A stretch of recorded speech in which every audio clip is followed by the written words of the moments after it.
Imagine acordar uma manhã e ver a glória do Deus Todo-Poderoso descendo do céu como fogo consumidor, tão avassaladora que uma nação inteira cai de joelhos, tremendo entre o terror e o êxtase. Esse momento aconteceu e mudou tudo, mas antes de chegarmos lá, precisamos entender o que levou a esse dia extraordinário. Você está acompanhando a jornada mais impossível já registrada na história da humanidade. Uma nação de escravos, liberta pela mão de Deus, perseguidos pelo exército mais poderoso do mundo antigo, salvos por um mar que se abriu, famintos no deserto, alimentados por pão do céu, sedentos nas rochas áridas, saciados por água que jorrou da pedra. Mas tudo isso era apenas o começo, porque Deus não os libertou apenas para que fossem livres. Ele os libertou para que fossem seus, para que ele pudesse habitar no meio deles, para que o Criador do universo fizesse sua morada entre homens imperfeitos, pecadores e rebeldes. E agora, depois de meses de preparação, depois de instruções detalhadas, depois de ofertas generosas e trabalho meticuloso, chegou o dia. O dia em que o impossível se tornaria realidade. O dia em que o céu tocaria a terra. Primeiro dia do primeiro mês do segundo ano após a saída do Egito. Exatamente um ano depois da última praga no Egito. Um ano depois que o sangue do cordeiro nas portas salvou os primogênitos de Israel. Um ano depois que a escravidão terminou. E agora, neste dia carregado de significado profético, algo extraordinário está prestes a acontecer. Moisés recebe a ordem final de Deus. Levante o tabernáculo. É hora. Mas esta não é apenas a história de uma tenda sendo montada no deserto. Esta é a história de como Deus cumpre suas promessas. De como ele transforma o ordinário em sagrado. De como ele pega o que é terreno e o enche com sua glória celestial. E no final deste episódio, você vai entender porque este momento é um dos mais importantes de toda a Bíblia e o que ele significa para você, hoje, agora, neste exato momento da sua vida. Porque o que você está prestes a descobrir neste episódio vai mudar completamente a forma como você enxerga a presença de Deus. E você não vai querer perder os próximos estudos que estamos preparando. Agora, vamos para o deserto, para o dia mais glorioso na história de Israel. A construção do tabernáculo está completa. Cada peça, cada cortina, cada utensílio foi feito exatamente como Deus ordenou a Moisés, lá no Monte Sinai. Pense no nível de detalhe, desde a madeira de acácia coberta de ouro para a Arca da Aliança, até os fios de linho fino, azul, púrpura e carmesim das cortinas. Nada foi deixado ao acaso. Este não era um projeto humano, era uma planta celestial. O povo, aquele mesmo povo que havia construído o bezerro de ouro, agora entrega voluntariamente seus tesouros mais preciosos. Ouro, prata, bronze, tecidos finos. O coração deles foi movido por Deus. Eles trouxeram tanto que Moisés teve que dizer: parem, já temos o suficiente e até mais. Agora, com tudo pronto, a ordem de Deus para Moisés é clara. Montar a estrutura. É o primeiro dia do primeiro mês.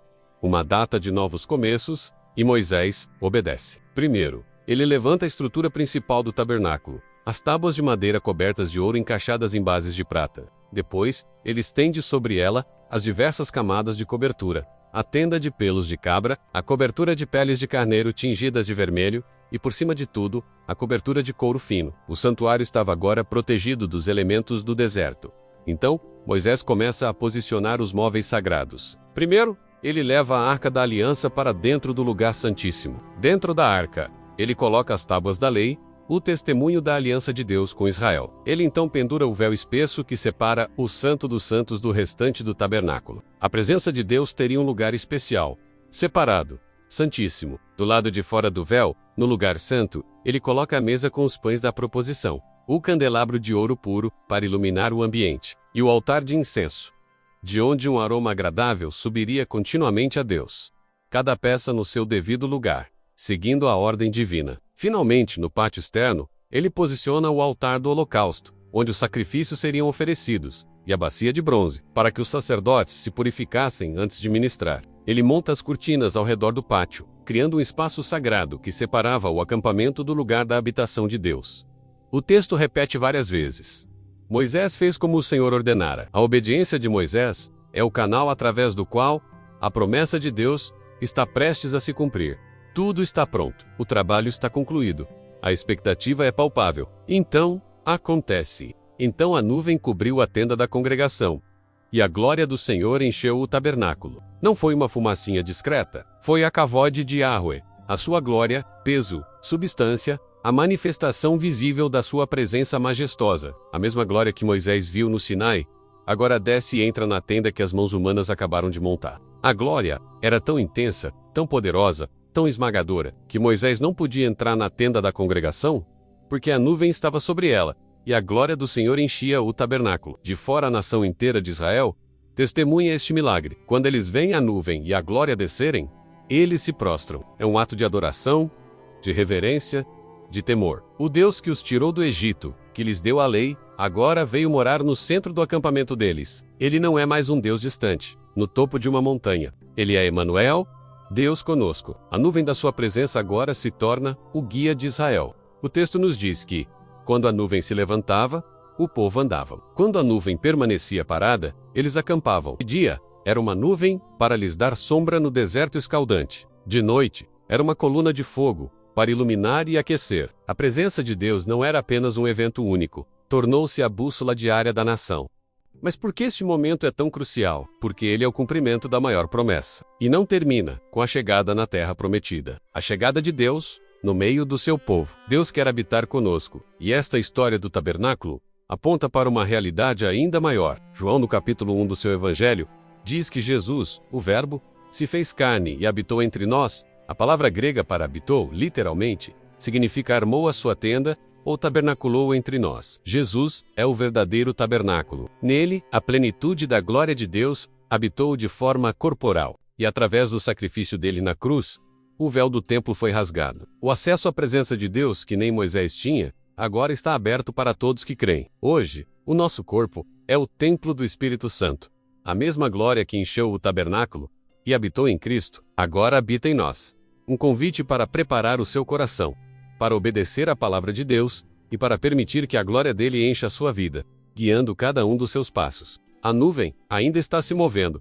Você está seguindo? Moisés, o homem de 81 anos que enfrentou Faraó, que ergueu o cajado sobre o Mar Vermelho, que subiu ao Monte Sinai, envolto em fogo e fumaça. Meses de trabalho meticuloso, cada detalhe seguindo exatamente o padrão mostrado no monte. Primeiro, as bases de prata, cada uma pesando aproximadamente 45 quilos. 100 bases no total, mais de 4 toneladas de prata pura, obtida do resgate de cada homem de Israel. Cada base representa uma vida redimida. Cada peça de prata, um homem contado, valorizado, resgatado. Sobre essas bases, as tábuas de acácia revestidas de ouro, 48 tábuas ao todo, cada uma com aproximadamente 4,5 metros de altura, interligadas por barras de ouro que atravessam argolas, unindo tudo em uma estrutura única. As cortinas são estendidas. Primeiro, as cortinas internas de linho fino torcido, azul, púrpura e carmesim, com querubins artisticamente bordados. Depois, as cortinas de pelos de cabras. Então, as coberturas de peles de carneiros pintadas de vermelho. E, por fim, as peles de animais marinhos, protegendo tudo das intempéries do deserto. 4 camadas, cada uma com significado, cada uma revelando algo sobre quem Deus é e como ele se relaciona com seu povo. E então, o véu, tecido com a mesma arte celestial das cortinas internas, pendurado em 4 colunas de acácia revestidas de ouro, com bases de prata. Este véu não é apenas uma divisória, é uma declaração teológica. É a linha entre o Santo e o Santíssimo, entre onde o homem pode chegar e onde apenas Deus habita. Cerca de 1400 anos depois deste momento, outro véu em outro templo se rasgaria de alto a baixo, e o acesso à presença de Deus seria aberto para sempre, através do corpo rasgado de Jesus Cristo. Mas neste dia, no deserto, o véu é pendurado, e atrás dele, no lugar santíssimo, Moisés coloca cuidadosamente a Arca da Aliança. A Arca, o objeto mais sagrado de Israel, feita de acácia e revestida de ouro por dentro e por fora. Dentro dela, as tábuas da lei, escritas pelo dedo de Deus. O testemunho da aliança, a constituição moral do universo. Sobre a arca, o propiciatório, a tampa de ouro puro. E sobre ela, 2 querubins de ouro batido, face a face, com asas estendidas, olhando para baixo, para o lugar onde o sangue seria aspergido. Este é o trono de Deus na terra, o lugar onde céu e terra se encontram. 12 pães, representando as 12 tribos, sempre diante da face de Deus. No lado sul, o candelabro de ouro, 7 lâmpadas, luz pura, Deus é luz, e nele não há treva alguma. E diante do véu, o altar de incenso, ouro puro, onde a fragrância das orações subiria continuamente diante de Deus. Intercessão constante. comunhão ininterrupta. Tudo exatamente como Deus ordenou. Moisés dirige os levitas para posicionarem o altar do holocausto logo na entrada do tabernáculo. Este altar de acácia, revestido de bronze, com aproximadamente 2,30 metros de largura e 1,40 metros de altura, não é apenas um lugar de sacrifício. É uma declaração teológica impossível de ignorar. É a primeira coisa que qualquer israelita vê ao se aproximar da presença de Deus.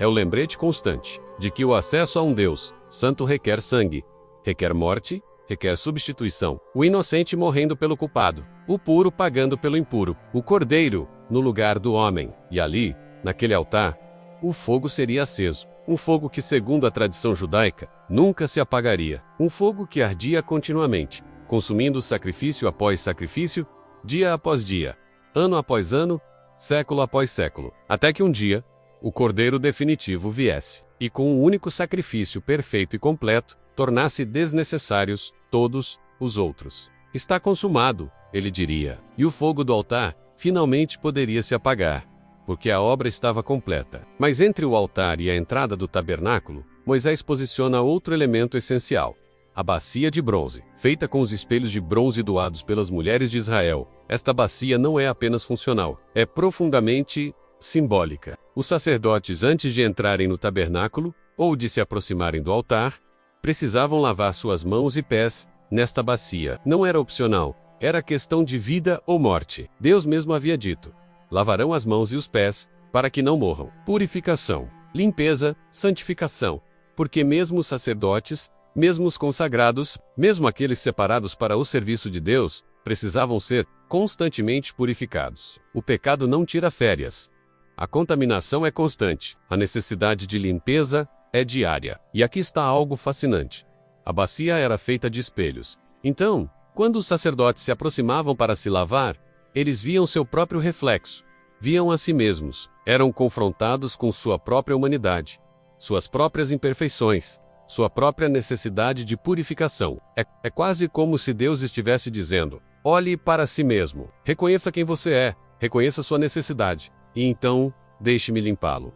Que imagem poderosa! Que verdade profunda! Com tudo posicionado, Moisés pega o óleo da unção, aquele óleo especial, feito com especiarias raras e preciosas, preparado segundo a fórmula divina, que nunca poderia ser replicada para uso comum, e ele começa a ungir o tabernáculo, o altar, a bacia, cada utensílio, cada peça, cada elemento. 7 vezes ele asperge o altar com o óleo. 7, o número da perfeição, da completude, consagrando, santificando, separando do comum para o sagrado, do profano para o santo, do terreno para o celestial. E então, o momento mais solene de todos. Arão e seus filhos são trazidos, lavados com água, vestidos com as vestes sagradas que levaram meses para serem confeccionadas. Arão, o sumo sacerdote, recebe a túnica bordada, o manto azul com romãs e campainhas, o éfode de ouro com as pedras de ônix contendo os nomes das 12 tribos, o peitoral com 12 pedras preciosas e, finalmente, o turbante com a lâmina de ouro puro, escrito Santidade ao Senhor. Seus filhos recebem suas túnicas, cintos e tiaras. E então, Moisés derrama o óleo da unção sobre a cabeça de Arão. O óleo escorre pela barba, desce pelas vestes, até a orla de suas roupas. Uma unção tão abundante que cobre completamente. Uma unção que o separa, que o consagra, que o capacita para estar na presença de Deus em favor do povo. Mas neste dia no deserto, Arão e seus filhos são consagrados, separados, santos, prontos para mediar entre Deus e o homem. E então, está feito. O altar está preparado, mas o fogo do céu ainda não caiu. A glória do Senhor encheu o tabernáculo seu. Não apenas passou por ali, encheu, preencheu cada espaço, ocupou cada canto, permeou cada fibra daquela estrutura. A Shekinah, a presença manifesta e visível do Deus Todo-Poderoso, desceu do céu e fez sua morada entre homens. O Criador do universo, aquele que falou e as galáxias surgiram, aquele diante de quem os anjos cobrem o rosto, aquele que habita na luz inacessível, esse Deus escolheu habitar em uma tenda no deserto, entre pessoas imperfeitas, rebeldes, de dura cerviz, porque quando Deus se manifesta em sua plenitude, quando a santidade se encontra com a humanidade sem mediação, quando o infinito toca o finito, o homem não pode permanecer de pé. Isaías viu e gritou: ai de mim, estou perdido, João viu e caiu como morto. E Moisés, diante da glória que enchia o tabernáculo, teve que esperar do lado de fora. Imagine a cena: 600.000 homens, mais mulheres e crianças, talvez 2 milhões de pessoas, todos testemunhando este momento. A nuvem que os havia guiado desde o Egito, que os protegeu do exército de Faraó, que pairou sobre o Sinai em fogo e trovão, durante o dia, a nuvem, durante a noite, fogo, visível para todo o acampamento. Inconfundível, inegável, impossível de ignorar. Deus estava ali, não distante, não ausente, não indiferente, mas presente. E me farão um santuário, para que eu possa habitar no meio deles, não acima deles, não longe deles, não visitando deles ocasionalmente. Deus queria proximidade. Deus queria comunhão. Deus queria relacionamento. E agora, neste dia glorioso, a promessa se cumpre. O desejo de Deus se realiza. O impossível se torna realidade. O Deus transcendente se torna imanente. O Deus distante se torna próximo. O Deus do céu faz sua morada na terra. Esse Deus está aqui, visivelmente, inegavelmente. Não é de admirar que caíssem de joelhos. Não é de admirar que chorassem. Não é de admirar que adorassem. Mas esta história não termina aqui, porque o tabernáculo no deserto era apenas uma sombra, uma figura, um tipo, apontando para algo maior, alguém maior. João capítulo 1, versículo 14 nos diz: "E o Verbo se fez carne, e tabernaculou entre nós, e vimos a sua glória. Glória como do unigênito do Pai, cheio de graça e de verdade." Jesus é o verdadeiro tabernáculo. Deus em carne humana. Emanuel, Deus conosco. Não em uma tenda de tecido, mas em um corpo humano, não separado por véus, mas acessível, tocável, próximo. E quando Jesus morreu, o véu do templo se rasgou. O acesso à presença de Deus foi aberto. O caminho para o lugar santíssimo foi inaugurado através do seu corpo. E agora, através de Cristo, algo ainda mais glorioso acontece. Deus não apenas habita entre nós, Ele habita em nós. 1 Coríntios capítulo 6, versículo 19. Ou não sabeis que o vosso corpo é o templo do Espírito Santo? Você é o tabernáculo agora. Você é a morada de Deus. A glória que encheu aquela tenda no deserto, agora habita em você.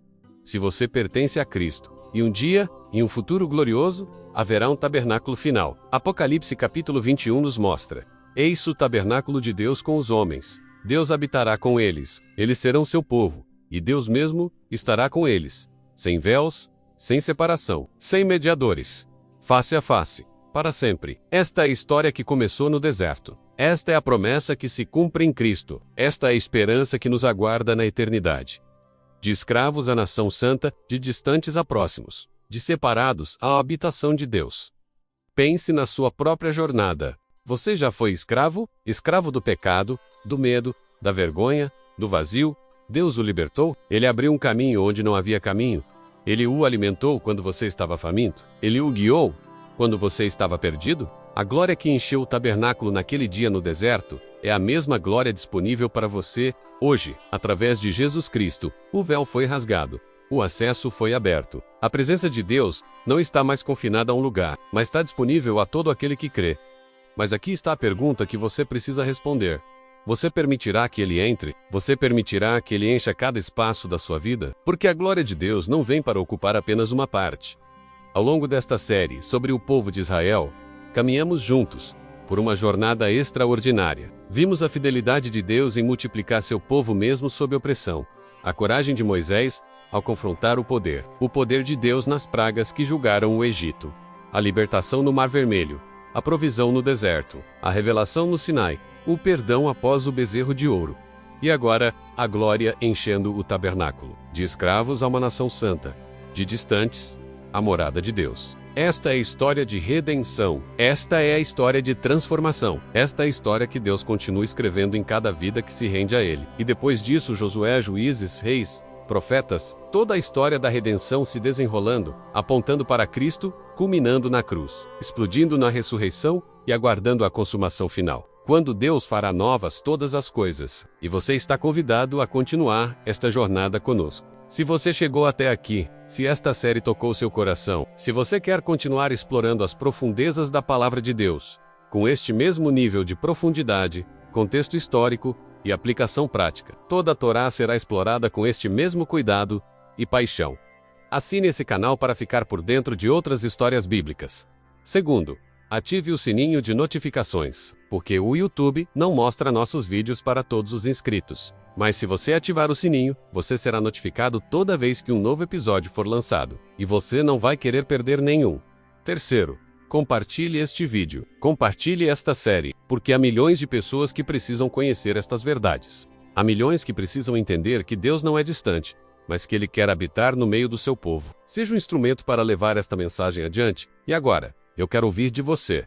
Nos comentários abaixo, responda esta pergunta.